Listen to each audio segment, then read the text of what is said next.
हाय नमस्कार दोस्तों, स्वागत करते हैं आपका फिर से एक बार सुपर एमसीके यूट्यूब चैनल पे। दोस्तों इस वीडियो में आपको बताने वाले हैं बेल्ट्रॉन से जुड़ा हुआ एक बहुत ही महत्वपूर्ण अपडेट के बारे में। और ये अपडेट किन लोगों के लिए है पहले आपको हम ये बता देते हैं। देखिए, ये जो अपडेट है उन लोगों के लिए है कि जो लोग बेल्ट्रॉन से जुड़े हुए हैं या फिर बेल्ट्रॉन से जुड़ना चाहते हैं। और यहाँ पे बेल्ट्रॉन से जुड़ने का मतलब ये हुआ कि आपको पता होगा कि बेल्ट्रॉन के द्वारा कई प्रकार की वैकेंसी निकाली जाती है, और जो भी वैकेंसी निकाली जाती है तो उनमें जिनका ज्वाइनिंग होना होता है वो बिहार सरकार के किसी भी सरकारी ऑफिस, सरकारी कार्यालय में उनका ज्वाइनिंग होता है।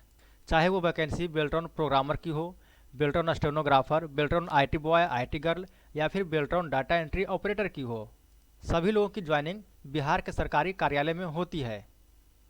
तो अगर आप भी बेल्ट्रॉन से जुड़ना चाहते हैं, यानी कि बेल्ट्रॉन के द्वारा आप भी जॉब लेना चाहते हैं, नौकरी करना चाहते हैं, तो ये वीडियो आपके लिए है। क्योंकि इस वीडियो में आपको बहुत ही महत्वपूर्ण जानकारी मिलने वाली है कि बेल्ट्रॉन से जुड़ा हुआ क्या शर्त है, क्या नियम है और क्या यहाँ पे नोटिस जारी किया गया है। तो वीडियो के अंत तक बने रहिएगा, आपको अच्छे से समझ में चला आएगा। अगर आपको ये पीडीएफ लेना है, देखिए पीडीएफ थोड़ा सा लंबा है, तो अगर आपको ये पीडीएफ लेना है तो मेरे टेलीग्राम ग्रुप में आइए, और टेलीग्राम का ग्रुप का लिंक जो है डिस्क्रिप्शन में मिल जाएगा। और साथ ही साथ हम बेल्ट्रॉन स्टेनोग्राफर का एक स्पेशल ग्रुप बना दिए हैं, और उसका भी लिंक दिए हुए हैं डिस्क्रिप्शन बॉक्स में।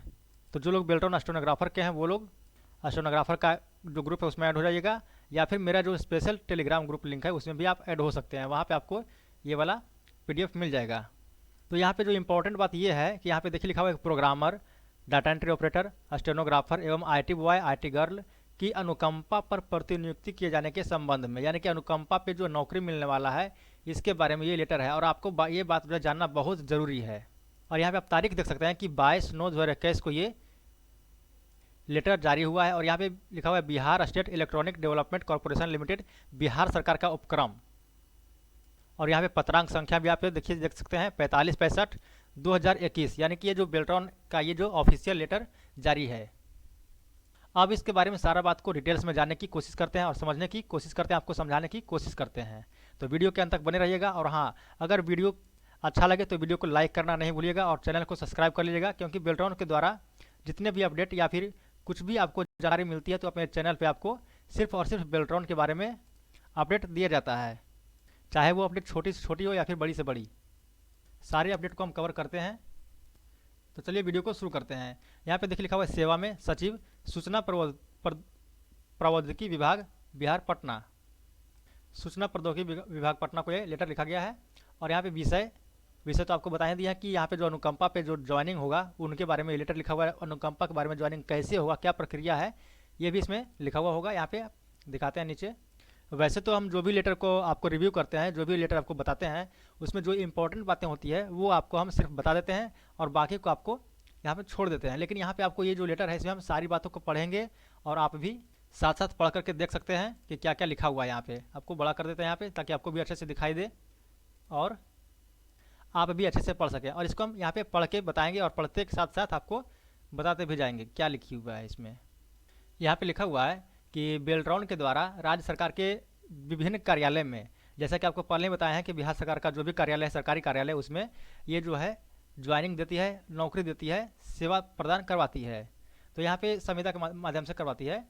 तो यहाँ पे programmer, data entry operator, stenographer, IT boy, IT girl की सेवा व्यावसायिक उपक्रम के रूप में उपलब्ध कराई जाती है, जिसकी संख्या लगभग 11,000 होगी। यानी कि लगभग 11,000 कैंडिडेट जो हैं ज्वाइनिंग कर रहे हैं बेल्ट्रॉन के माध्यम से। अब यहाँ पे इस संबंध में यह अवगत कराना है कि कार्यरत संविदा कर्मियों की आकस्मिक मृत्यु पर सरकार के निर्देशानुसार कार्यरत विभाग के द्वारा 4 लाख रुपया का अनुदान राशि संबंधित मृतक आश्रित को प्रदान किया जाता है। यानी कि यहाँ पे लिखा हुआ है कि जो भी कर्मी बेल्ट्रॉन के द्वारा जो ज्वाइनिंग करते हैं सरकारी कार्यालय में, तो यहाँ पे जिनकी आकस्मिक मृत्यु हो जाती है तो उनके परिजन को या फिर उनका जो मृतक आश्रित हैं उनको 4 लाख का रुपया दिया जाता है।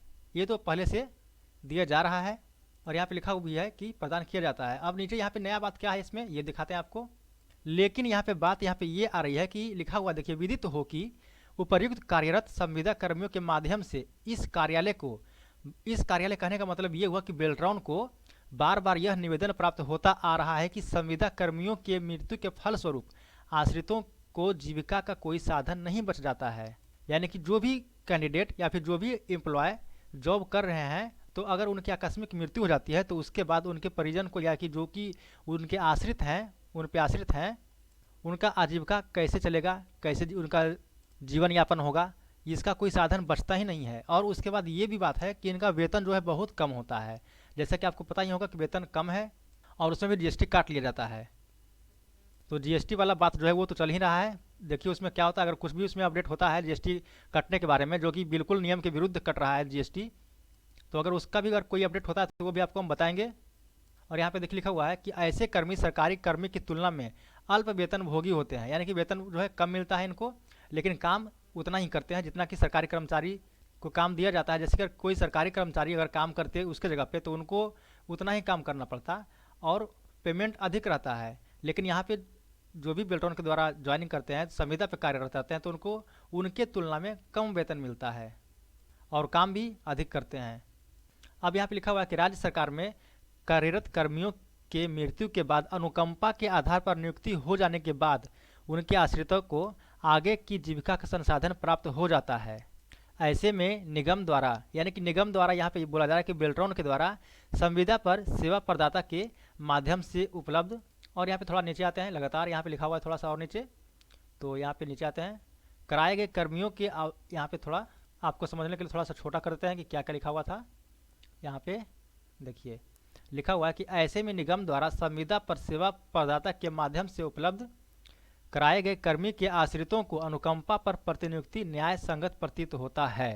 यानी कि ये जो प्रतिनियुक्ति जो होगा अनुकंपा पे, तो वो न्याय है और ये अच्छी बात है कि अगर ऐसा कर देते हैं अनुकंपा पे ज्वाइनिंग तो बहुत अच्छा होगा कैंडिडेट के लिए, ज्वाइनिंग जो करेंगे ज्वाइन करेंगे जो भी एम्प्लॉय होंगे उनके लिए।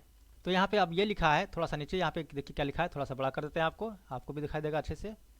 उपर्युक्त के आलोक में अनुरोध है कि Bihar state electronic development corporation limited Beltron द्वारा राज्य सरकार के विभिन्न कार्यालय में सेवा प्रदाता के माध्यम से संविदा के आधार पर उपलब्ध कराए जा रहे programmer, data entry operator, stenographer, IT boy girl की सेवा काल में आकस्मिक मृत्यु हो जाने पर सीधे रूप में बगैर परीक्षा के, यहाँ पे देखिए एक बात बड़ी यहाँ पे लिखी हुई है कि अगर जो भी कैंडिडेट, जो भी एम्प्लॉय विभिन्न कार्यालय में काम कर रहे हैं, ज्वाइनिंग कर रहे हैं, ज्वाइन में हैं और आकस्मिक सेवा काल में मृत्यु हो जाती है, यानी कि जो 60 साल का नौकरी है, तो 60 साल के नौकरी के अंतराल में या अंदर में अगर उनकी मृत्यु हो जाती है, किसी प्रकार का आकस्मिक मृत्यु हो जाता है, तो उसके बाद जो भी उनके आश्रित होंगे उनको बिना परीक्षा के उन लोगों का ज्वाइनिंग हो जाएगा, यानी कि बिना परीक्षा लिए। और खास बात यहाँ पे और देखिए क्या लिखा हुआ है, देखिए यहाँ पे लिखा हुआ है कि बगैर परीक्षा के उपर्युक्त कर्मियों के, उपर्युक्त मतलब कर्मी का हो गया कि जो लोग आश्रित कर्मी हैं उनके आश्रित को भविष्य में आने वाली विभागीय अधियाचना, यानी कि जो भी ज्वाइनिंग होगा, नया वैकेंसी आएगा, तो उसमें उसके विरुद्ध गैर ERP प्रक्रिया, यानी ERP की प्रक्रिया का मतलब ये हो गया कि जो भी पैनल में बने हुए रहते हैं कैंडिडेट, उनसे पहले इनका ज्वाइनिंग होगा, एवं ऑफलाइन विधि से उनकी योग्यता के अनुरूप बेल्ट्रॉन द्वारा अनुकंपा के आधार पर सामान्य प्रशासन के मूल दिशा निर्देश के आधार पर प्रतिनियुक्ति किए जाने के प्रस्ताव पर सहमति प्रदान करने की अनुमति प्रदान की जाए। और यहाँ पे देखिए लिखा हुआ है संतोष कुमार, ये संतोष सर जो है इनका प्रबंध निदेशक जो बेल्ट्रॉन के हैं, उनका ये सिग्नेचर है केसनो को। तो यहाँ पे जो ज्वाइनिंग होने का प्रक्रिया जो है यहाँ पे लिखा हुआ है कि ऑफलाइन विधि से उनकी ज्वाइनिंग हो जाएगी, बिना परीक्षा दिए हो जाएगी। तो कहीं ना कहीं ये बेल्ट्रॉन कैंडिडेट के लिए बहुत अच्छी खबर है कि उनको बहुत मदद मिलेगी। और जो भी एम्प्लॉय हैं, अगर कुछ घटना अगर किसी प्रकार का हो जाता है, भगवान ना करे किसी के साथ ऐसा हो, लेकिन अगर हो जाता है तो राहत भरा ये जो है लेटर लिखा हुआ है। अब यहाँ पे देखिए क्या लिखा हुआ है कि सहमति इस प्रस्ताव, ये जो प्रस्ताव है, ये जो संतोष सर हैं वो दिए हैं प्रस्ताव। अब ये जो है इस पर सहमति प्रदान करने की कृपा, यहाँ पे जो सहमति मांग रहे हैं किन से, तो यहाँ पे सूचना प्रौद्योगिकी विभाग जो है बिहार पटना, इनके सचिव, तो उनसे ये परमिशन मांग रहे हैं। अगर ये परमिशन मिल गया तो आप लोग का जो ये वाला जो नियम है वो लागू हो जाएगा। और ये लेटर निकला तो इसका मतलब कि आपको ये लेटर जो है जारी हो ही जाएगा, ये कन्फर्म है, क्योंकि बिना किसी रूल के या भी कुछ तो बात होगा तभी तो ये लेटर जारी किया गया है। दोस्तों अगर इसके आगे भी कुछ अपडेट आता है, इसके बारे में कुछ भी अपडेट होगा तो आपको हम ज़रूर अपडेट करेंगे। और दोस्तों लेटर जारी होने का मतलब ये हुआ कि इसमें जो है काम होगा। दोस्तों मिलते हैं अगले वीडियो में, तब तक के लिए नमस्कार, जय हिंद, जय भारत। मिलेंगे अगले वीडियो में कुछ नई अपडेट के साथ, कुछ अच्छी खुशखबरी के साथ। तब तक के लिए नमस्कार।